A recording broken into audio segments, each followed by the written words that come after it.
Hi welcome back to my channel. ఈ రోజు కథ అనుకోని పరిణయం రెండో భాగాన్ని వినేద్దాం. మన ఊరోళ్ళే కదా బుజ్జమ్మ, మన అభినే కదా, వెళ్ళండి నాన్నకి నేను చెప్తాను అన్నాడు వాళ్ళ బాబాయ్. సరే అంది మహి కారు దగ్గరికి వెళ్తూ. ఇద్దరు కూర్చున్నారు. ఏం అప్పుడే వచ్చేస్తున్నారు అన్నాడు అభి. ఊరికే వచ్చాం మా పిన్ని కోసం అంది మహి. మీ అక్కకి మాటలు రావా అన్నాడు అభి. అంటే ఎదవలతో మాట్లాడదు అంది మహి. అబ్బో, కానీ మేము అలా కాదు, ఎవరితో అయినా మాట్లాడతాం అన్నాడు అభి. అలా ఏం లేదు, తను జోక్గా అంది, మీరు పట్టించుకోకండి అంది హిమ. మీ పేర్లు భలే ఉన్నాయే, హిమ, మహి. ఎటు తిప్పినా మీ ఇద్దరి నేమ్సే వస్తుంది అన్నాడు. అలా ఏం లేదు, నా పేరు మహిమ, తన పేరు హిమబిందు అంది మహి. సర్లే, ఏదో అనిపించింది చెప్పా అన్నాడు అభి. ఇక్కడే ఆపండి, ఇంటి దగ్గర వద్దు అంది హిమ. ఇద్దరు దిగి వెళ్లారు. హిమ వెనక్కి తిరిగి చూస్తుంది. అభి తనని చూసి సిగరెట్ పడేయడం చూసి మురిసిపోయింది. వెంటనే అభి నుండి ఫ్రెండ్ రిక్వెస్ట్ వచ్చింది. హిమ వెనక్కి తిరిగి నవ్వింది. అలా మొదలైన పరిచయం ఫేస్బుక్ నుండి వాట్సాప్కి మారింది. మెల్లగా చాటింగ్ నుండి ఫోన్ కాల్స్కి వచ్చింది. రోజు ఉదయం 6కే అభి నుండి మెసేజ్ వస్తుంది. పాల డైరీ దగ్గర హిమ కోసం చూసేవాడు. హిమ కళ్ళు అభి కోసం వెతికేవి. అలా వెళ్ళిన ప్రతి చోట తన కోసం వెతుక్కుంటూ వచ్చేవాడు. హిమ మురిసిపోయేది అభిని చూసిన ప్రతిసారి. ఫ్రెండ్ పెళ్లికి వెళ్ళింది హిమ. లాక్డౌన్ వల్ల సింపుల్గా గుడిలో జరిగింది. పెళ్ళయ్యాక నేను దర్శనం చేసుకుని వస్తా మహి, నువ్వు వెళ్ళు ప్రియతో వస్తానని చెప్పి మెల్లగా అభితో వెళ్ళింది. వామ్మో, మేనేజ్ చేయలేకపోతున్నాను అంది హిమ గట్టిగా ఊపిరి పీలుస్తూ. హిమ, నీకొక విషయం చెప్పాలి అన్నాడు. నేను 2 సంవత్సరాల ముందు ఒక రిలేషన్లో ఉన్నాను అన్నాడు. తెలుసు, మధు ఒక కదా అంది. నీకెలా తెలుసు అన్నాడు ఆశ్చర్యంగా. నాకే కాదు, అందరికీ తెలుసు. నువ్వు చేసిన గొడవ ఆ పెళ్లిలో నేను ఉన్నాను అంది. అవునా అన్నాడు తల పట్టుకుంటూ. అన్నీ తెలిసి మళ్ళీ ఇలా అన్నాడు. నువ్వు నా కోసం అయినా ఏదైనా చేస్తావనిపించింది అభి. ఒకసారి మధు ఒక స్థానంలో నన్ను ఊహించుకుంటే నీతో ఒకరోజు ఉన్నా చాలనిపించింది అంది. అప్పుడు వేరు హిమ, ఇప్పుడు వేరు. అదంతా అర్థం చేసుకునే వయసు కాదు అన్నాడు. అయినా నువ్వు అలానే ఉన్నావు కదా అంది నవ్వుతూ. అది కాదు హిమ, ఇదంతా వర్కౌట్ అయ్యేలా లేదు. ఇంకోసారి ప్రేమ అంటే అన్నాడు నసుకుతూ. నేనే మా ఇంట్లో ఒప్పిస్తా, మీ ఇంట్లో మాట్లాడమంట అభి అంది ప్రదక్షిణలు చేస్తూ. నాకెందుకో నువ్వు ఎక్కువ ఆలోచిస్తున్నట్టు అనిపిస్తుంది. ఏదో సరదాగా ఉన్న మరదలివి అని అన్నాడు. అంటే వదిలేస్తావా అంది హిమ. చిచి, అలా కాదు, అంత దూరం ఎందుకు అంటున్నా. నేను చూసుకుంటానులే అంది హిమ.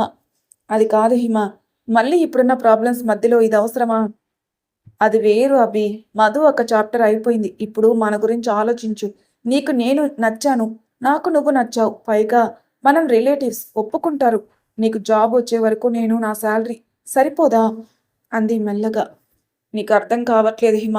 ఇప్పుడే కదా పరిచయం అయ్యాం, 2 నెలలే అయింది. అప్పుడే పెళ్లి వరకు వద్దు అంటే ఇప్పటి వరకు మన మధ్య మాట్లాడినవి, నువ్వు నా కోసం రావడం, ఇవన్నీ ఏం లేనట్టేనా అంది కోపంగా. హిమ, నువ్వు అలా లాగకు, నేను టైం తీసుకుందాం అంటున్నాను అంతే అన్నాడు. ఎంత టైం? 3 నెలల లేదా 1 సంవత్సరం సరిపోతుందా అంది. నువ్వంటే నాకు ఎప్పటి నుండో ఇష్టం. మధు అక్కతో నువ్వు ఇలా కలిసినప్పుడు చూశాను. మళ్ళీ ఆ గొడవల్లో తర్వాత నువ్వు ఊర్లో లేవు. నీకోసం ఊరికొచ్చిన ప్రతిసారి వెతిక అంది ఏడుస్తూ. సరే సరే ఏడవకు, ముందు అవన్నీ తర్వాత మాట్లాడుకుందాం, వెళ్దాం పదా అన్నాడు సిగరెట్ తీస్తూ. అది చూసిన హిమ ముందు ఇది ఎప్పుడు మానుతావో అంది లాక్కుని బ్యాగ్లో వేసుకుంటూ. హిమ ఇంటికి వెళ్ళేసరికి వాళ్ళమ్మ ఎదురు చూడసాగింది. హిమతో పాటు లోపలికి వెళ్ళింది. అంతా చూస్తూనే ఉన్నాను, అందరూ ఎప్పుడొచ్చారు, నువ్వెప్పుడొచ్చాను, నువ్వెప్పుడొస్తున్నావు అంది గట్టిగా హిమ వాళ్ళమ్మ. గుడికి వెళ్ళానమ్మా అంది. ఎవరితో? వాడితోనా అంది కోపంగా. నువ్వు అనుకున్నట్టు ఏమీ లేదు. నేను గుడిలో, తను గుడిలో ఉన్నాడు. అయితే కలిసి వెళ్ళినట్టేనా అంది హిమ. మరి వాడెందుకే మన వాకిటి ముందు అన్నిసార్లు తిరగడం అంది. నువ్వు మరీ ఎక్కువ ఆలోచిస్తున్నావు. రోడ్లో ఇల్లన్నాక ఎవరూ రారా అంది. నువ్వు వచ్చాక వస్తున్నాడు. ఇదేం బాగలేదు బుజ్జమ్మ, మీ నాన్నకి తెలిస్తే మళ్ళీ అంతే అంది. నాకు ఆకలిస్తుంది, ఏదైనా పెట్టమ్మా అంది హిమ. బ్యాగ్ కింద పెడుతూ బ్యాగ్లో సిగరెట్ ప్యాకెట్ కింద పడింది. అది చూసిన హిమ వాళ్ళమ్మ ఏంటి ఇది అంది కోపంగా తీసుకుంటూ. హిమ ఏం మాట్లాడకుండా చూస్తూ ఉంది. మీ నాన్నకి తెలియాలి, నన్ను చంపుతాడే ముందు అంది బాధగా. ఇప్పుడేం జరిగిపోయింది అంది హిమ. ఏం జరగాలి ఇంకా? నాకేం తెలియదు అనుకున్నావా? తెల్లవారక ముందే వాడొచ్చి ఆ చెట్టు కింద బండ మీద కూర్చోవడం, మొన్న వాడు మన పొలానికి రావడం, ఏం చేద్దాం అనుకుంటున్నావు? అంతా కలిసి నడీదిలో పెట్టేలాగున్నావే అంది కోపంగా. మా అనవసరంగా ఏదేదో మాట్లాడుకు అంది కోపంగా. చేసేదంతా చేసి మళ్ళీ నన్ను అరుస్తున్నావా అంటూ కొట్టబోయింది. ఇంతలో హిమ వాళ్ళ నాన్న వచ్చాడు. ఏ ఏమైంది, ఎందుకు అరుస్తున్నారు? మీ కూతురు చేసే పనులు ఇది బయట ఉన్నప్పుడే బాగుండేదని. ఉన్న 2 నెలల్లో ఎన్ని ఆటలు అంది కోపంగా. ఎందుకు అంతగా అరుస్తున్నావు అన్నాడు భార్య వైపు చూస్తూ. పెళ్లికి పోయినా అందరూ వచ్చినారు, ఇది ఇప్పుడొచ్చింది ఆ కేసన్న కొడుకుతో కలిసి అంది కోపంగా. అభి తెలుసునోడే కదే అన్నాడు గట్టిగా. ఆ తెలుసునోడే చూడు, వాడి సిగరెట్లు దీని బ్యాగులో పెట్టుకుని వచ్చేంత దూరం వచ్చింది. నీకు తెలియదులే, నువ్వు తెల్లవారిపోతే ఈ టయానికి వస్తావు. ఇదేమో 24 గంటలు ఫోను లేదంటే వాకిట్లో కూర్చుంటే వాడు బండ మీద కూర్చుంటాడు. ఒకటే నవ్వులు అంది కోపంగా. ఏంది బుజ్జమ్మ ఇదంతా అన్నాడు గట్టిగా వాళ్ళ నాన్న. హిమ మౌనంగా ఉంది. ఇదంతా అయ్యే పని కాదు కానీ మీ అన్న చెప్పినాడు, ఎవరో అడిగారని. వాళ్ళని రమ్మను అన్నాడు హిమ వాళ్ళ నాన్న. అతనితో మాట్లాడేదానికే ఇంతగా చెయ్యాలా అంది ఏడుస్తూ. మీ అమ్మ కన్నా ముందు నేనే చూస్తా ఉండు. పోనీలే, ఏదో చదువుకున్న బిడ్డలు తమాషాకి మాట్లాడుకుంటున్నారనుకున్నా నువ్వు వాడితో కలిసి పెళ్ళిపోయి వస్తున్నావు. నేనిప్పుడే రోడ్లో నుంచి వస్తాండా చూసినా ఇదంతా మనకి తగునా? మేమంతా చదువుకుండా సెడితే నువ్వు చదివి సెడుతున్నావే బుజ్జమ్మ అన్నాడు. హిమ చూస్తూ ఉంది మాట్లాడకుండా. రేపు రమ్మను వాళ్ళని అన్నాడు భార్యతో. నేను అభిని తప్ప ఎవరిని చేసుకోను, లేదంటే చచ్చిపోతానంది. అప్పటి వరకు ఎప్పుడూ విసుక్కోడు, చిరాకు పడడు. కనీసం రెట్టించి మాట్లాడని వాళ్ళ నాన్న గట్టిగా కోపంగా మాట్లాడాడు. చచ్చిపో, పీడ పోతుంది. ఎవరిని ఉద్ధరించినావు? దీనికే మీ అమ్మ నేను తెల్లవార్లు చేల మీద పడి బతికినా నిన్నిట్లా చూసేదానికే అన్నాడు కోపంగా. నేను చెప్పేది విను డాడీ అంది హిమ. ఏయ్, నాకేం చెప్పొద్దని చెప్పే. చచ్చిపోతాను, చేసుకోను అంత దూరం ఆలోచిస్తూ ఉండే వాళ్ళ మాట నేనేం వినాలా? ఎవరికి నచ్చింది వాళ్ళే చేసుకోండి అన్నాడు బయటికెళ్తూ. హిమ లోపలికెళ్ళి పడుకుంది. మొబైల్ తీసింది అభికి చెప్పడానికి. హిమ వాళ్ళ అమ్మొచ్చి మొబైల్ తీసి విసిరి కొట్టి, దీనివల్లనే ఎట్లా తయారైనావు అంది కోపంగా. హిమ వాళ్ళ అమ్మ వైపు చూసి పడుకుంది. మెలక వచ్చి చూస్తే టైం 2 గంటలు. ఇంట్లో లైట్లు వెలుగుతున్నాయి. హిమ లేచి బయటకొచ్చింది. వాళ్ళమ్మ వరండాలో పడుకుంది. వాళ్ళ నాన్న ఇంట్లో లేరు. బయటికెళ్ళి చూసింది, అరుగు మీద పడుకున్నాడు. హిమ వెళ్ళి పడుకుంది. తెల్లవారింది. వాళ్ళమ్మ వచ్చి లేపింది. రాత్రి కూడా తినలేదు, వెళ్ళి స్నానం చేసి తిను అంది. నాకేం వద్దు అంది కోపంగా. ఇంట్లో నిశ్శబ్దం. గడియారం తిరిగే చప్పుడు కూడా వినిపిస్తుంది. ఎక్కడి వాళ్ళు అక్కడున్నారు. 2 రోజులైంది. హిమ కూడా మాట్లాడకుండా ఉండసాగింది. ఆ రోజు రాత్రి హిమ వాళ్ళమ్మ వెళ్ళి వాళ్ళ నాన్నతో అరుగు మీద కూర్చుని, మనం తెల్లారిపోతే ఈ ఏళకి ఇంటికొస్తాం. ఎంత కష్టపడినా దానికోసమే కదయ్యా. ఉన్నది ఒక్కతే, దానికి కాకపోతే ఇంకెవరికి పెట్టాలి? ఇట్లనే ఇన్ని రోజులు ఉంటాం. ఏదో అయ్యింది అయిపోయింది. మన బిడ్డకి మనమే కదా చెప్పుకోవాలి అంది. చెప్పినా వింటే కదే అన్నాడు. ఒక తూరి అడిగి చూద్దామా అంది. ఏం మతుండి మాట్లాడుతున్నావా? అదేదో పిల్ల చేష్టలంటే నువ్వింకా అన్నాడు కసురుకుంటూ. అది కాదయ్యా, మనోళ్లే కదా ఇష్టపడింది. తెలిసిన చోట బిడ్డనిస్తే మన ముందే ఉంటుంది. వాణ్ణి మనం చిన్నప్పటి నుండి చూస్తున్నాం అంది. కర్మ కాకపోతే మనం పోయి అడిగేదేందే అన్నాడు కోపంగా. ఒక మాట అడిగి చూద్దాం, మళ్ళీ వాళ్ళు ఏమంటారు? అదేమీ తినట్లేదు మొన్నటి నుండి, లోపలే పడుకొనుంది. వాడికి ఉద్యోగం సద్యోగాలు లేవే. ఇంకా కాంతం గురించి నీకు తెలీదా? వాళ్ళ ఇంట్లో బిడ్డనియాలంటే ఇట్టనే ఉంది అన్నాడు.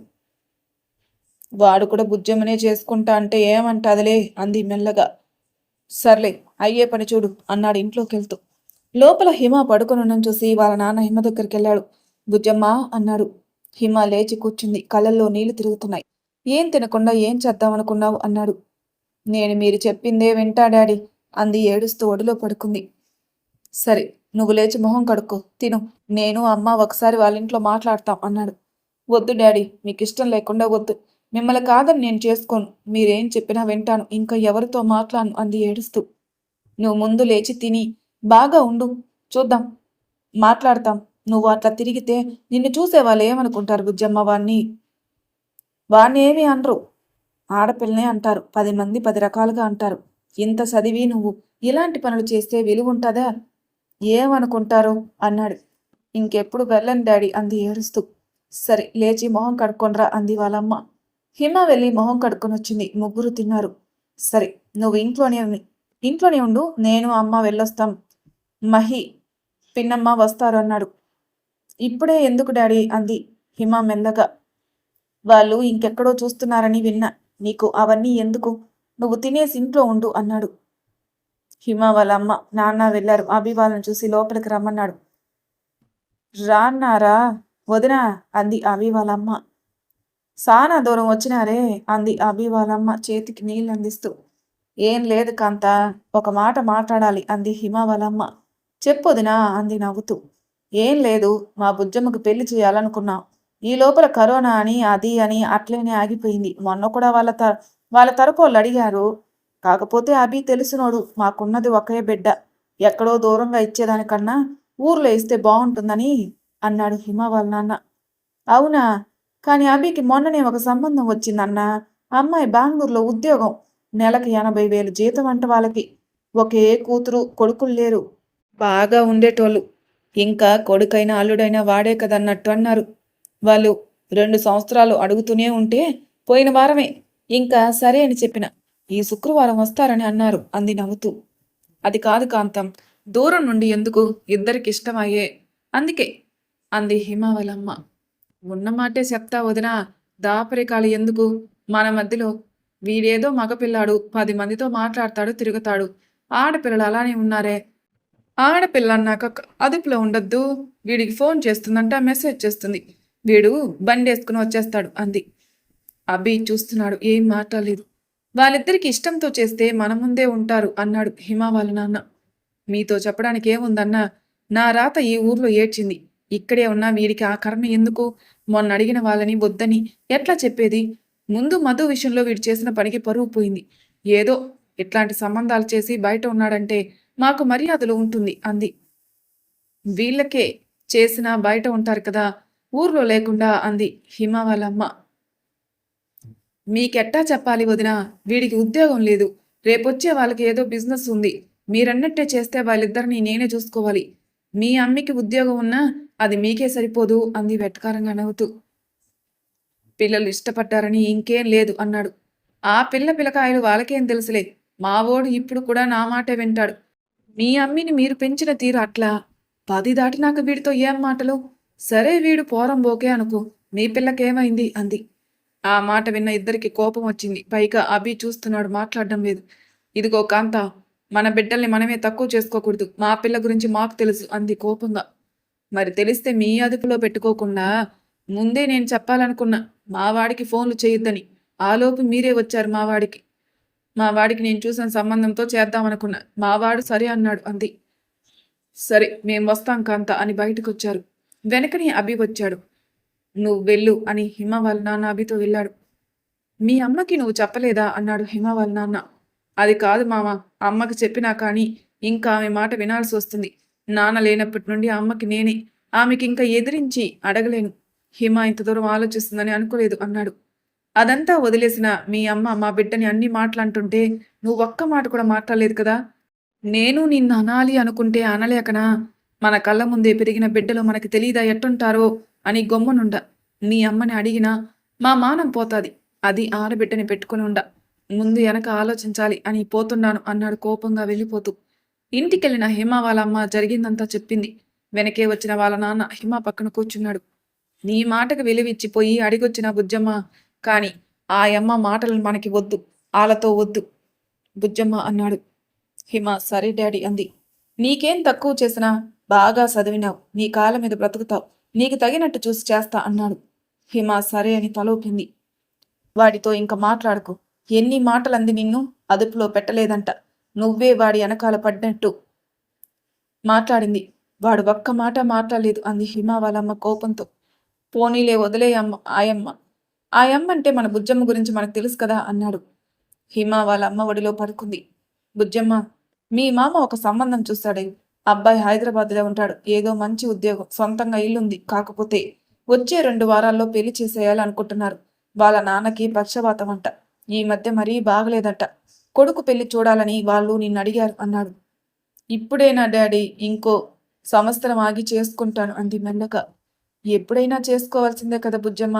మాకు కొంచెం తృప్తి ఉంటుంది. అబ్బాయి మంచోడంట, చూడ్డానికి కూడా బానే ఉన్నాడు.